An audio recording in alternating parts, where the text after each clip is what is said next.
কৃষ্ণ।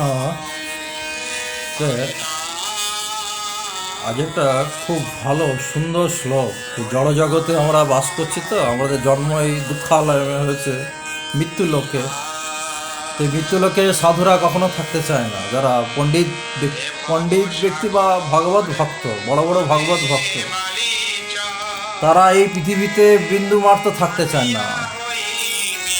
তারা সবসময় ভগবান শ্রীকৃষ্ণের উপাসনা করে, যাতে এই মৃত্যুলোক থেকে ফিরে চলে যেতে পারে ভগবত ধামে, ভগবানের দেশে। আমি নিজে দেখেছি, আমাদের ইস্কনের গুরুকুলের এক টিচার ছিলেন, উনি বারবার বলতেন আমি পৃথিবীতে থাকতে চাইছি না। তো আমি দেখেছি উনি গাছের মধ্যে হরিনাম জপ করতে করতে একাদশীর দিনে একটি আম গাছের ডালের মধ্যে বসে দেহত্যাগ করে দিলেন। ইংল্যান্ডের ছেলে ছিল, খুব কম বয়সে উনি আমাদের গুরুকুলের টিচার ছিল। তো এই সাধুরা কেন পৃথিবীতে থাকতে চায় না? তো সেই সম্বন্ধে গীতাতে ভগবান কি বলছেন, একটা শ্লোক বলছেন, ভগবান বলছেন যে মাম উপত্যয়ে পুনর্জন্ম দুঃখালয়ম অশাশ্বতম। মাম উপত্যে দুঃখালয়ম অশাশ্বতম অপুবস্তি মহাত্মানা সংসিদ্ধি পরমম গতা সংসিদ্ধি পরমম গতা। তো সংসিদ্ধি পরমম গতা মানে প্রাপ্ত হয়, মহাত্মারা তারা সিদ্ধি লাভ করে প্রাপ্ত হয়। কি বলছে? বলছে আমাকে লাভ করে সেই মহাত্মা হয়, নহে তার পুনর্জন্ম হেতা দুঃখালয়। ভগবান বলছেন যে মাম উপাত্তাতে, আমাকে লাভ করে পুনরায় জন্ম জন্ম দুঃখালয়ম, মানে এটা হচ্ছে দুঃখালয়ম, অশাশ্বতম মানে অনিত্য। হ্যাঁ, এই জগৎ হচ্ছে অনিত্য। হ্যাঁ, ন আপুব্রতে মানে প্রাপ্ত হন মহাত্মাগণ সংসিদ্ধি সিদ্ধি। তো যাই হোক, তো বলছে আমাকে লাভ করে সেই মহাত্মা হয়, নহে তার পুনর্জন্ম যেথা দুঃখালয়। অশাশ্বত সংসারাতে নহে তার স্থিত, পরমা গতিতে চার পরমা গতিতে তার সিদ্ধি অবস্থিত। তা ভগবান এখানে বলতে চাচ্ছেন যে অ্যাকচুয়াল মহাত্মা সাধু ব্যক্তি, তারা ভক্তি পরায়ণ হয়ে যোগীগণ আমাকে লাভ করে, এবং তারা এই দুঃখপূর্ণ নশ্বর সংসারে পুনরায় জন্মগ্রহণ করে না বা করতে চায় না।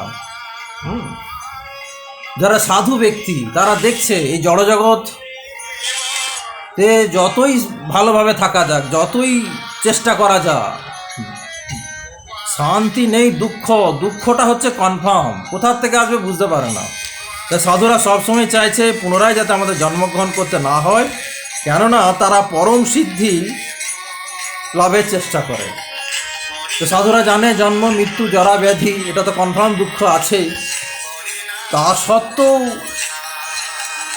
সাধুরা দেখছে যে কলিযুগে, বর্তমান কলিযুগের উদাহরণ দিই, কলিযুগে এত ভোগের বস্তু সারা জায়গাতে, যেখানে তাকায় সেখানেই ভোগের বস্তু, মোবাইল, গাড়ি বাড়ি, টাকা, নারী, কত কিছু সুন্দর ঝিকঝাক যুগ, তাতেও সাধু থাকতে চাইছে না। যারা অ্যাকচুয়াল সাধু, এগুলো সাধুদের দেখা যায়। এই সাধুদের কোথায় দেখা যাবে? কুম্ভ মেলাতে দেখা যাবে, প্রয়াগে গেলে দেখা যায় সাধুরা কত ত্যাগী। কুম্ভ মেলাতে খালি সাধুদেরই ভিড় থাকে, আমরা তো যাই, খালি সাধুদের ভিড় থাকে। হ্যাঁ, তারা খালি চেষ্টা করে কিভাবে ভগবানের নিকটে, ভগবানের সান্নিধ্যে যাওয়া যায়।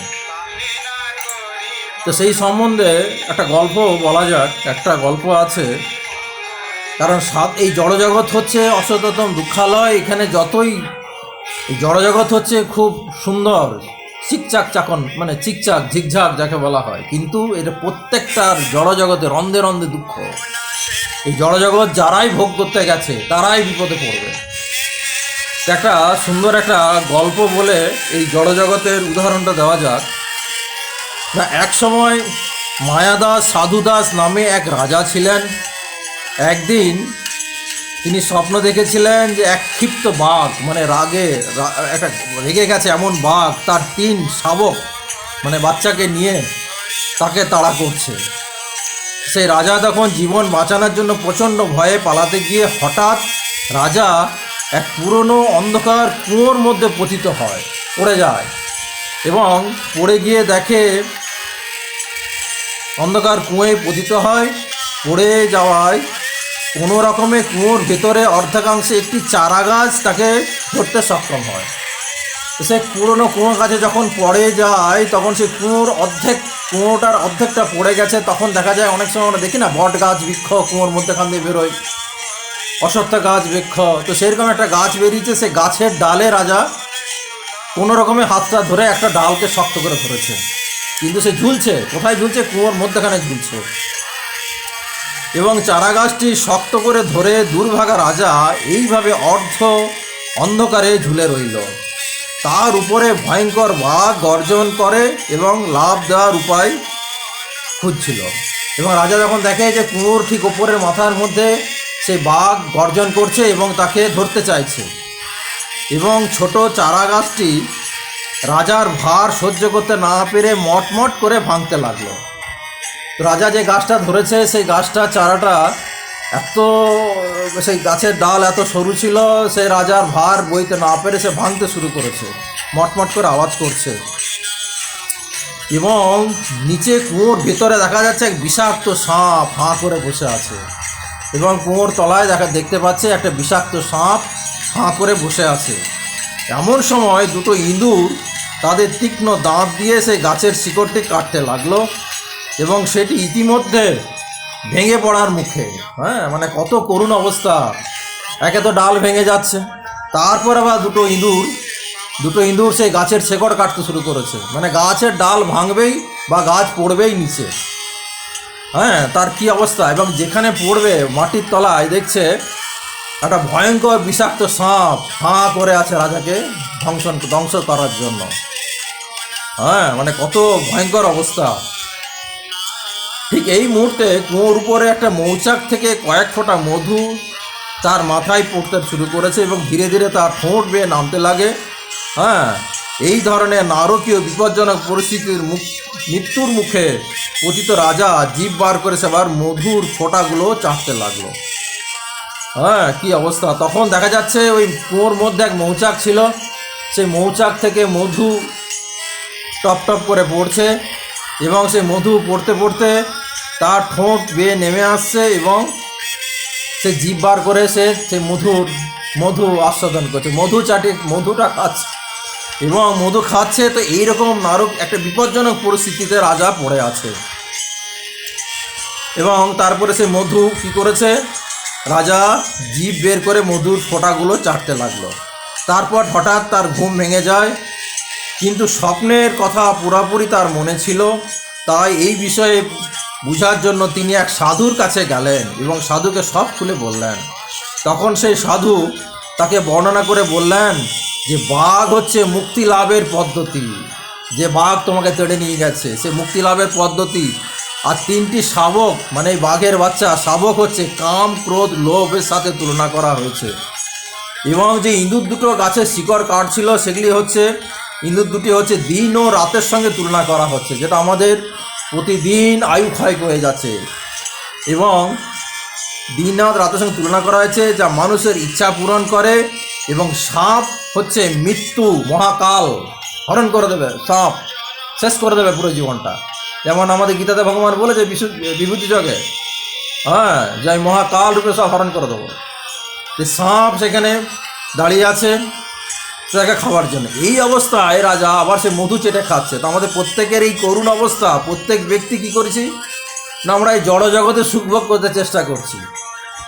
এই জড়জগৎ সুখভোগ করতে চেষ্টা করছি, কিন্তু আমরা বুঝতে পারছি না যে মহাকাল আমাদের কুয়োর নিচে বসে আছে। এবং কাম, ক্রোধ, লোভ রূপী দুই শাবক এবং দিন রাত্রি দুটো ইঁদুর আমাদের আয়ু ক্ষয় করে যাচ্ছে। এইভাবে আমরা এই জড়জগৎ ভোগ করতে গিয়ে কী করি, আমাদের আধ্যাত্মিক জীবন আমরা নষ্ট করে ফেলি। এই জন্য যদিও আমরা বহু জড়জাগতিক সমস্যায় জর্জরিত, তবু আমাদের ভগবানের কাছে আত্মসমর্পণ করে সাধু সুলভ গুণাবলী বিকাশ ঘটাতে হবে। তো এই জন্য সাধুরা কী করে, এই জড়জগতে থাকতে চায় না, কারণ জড়জগৎ হচ্ছে সমস্যায় জর্জরিত।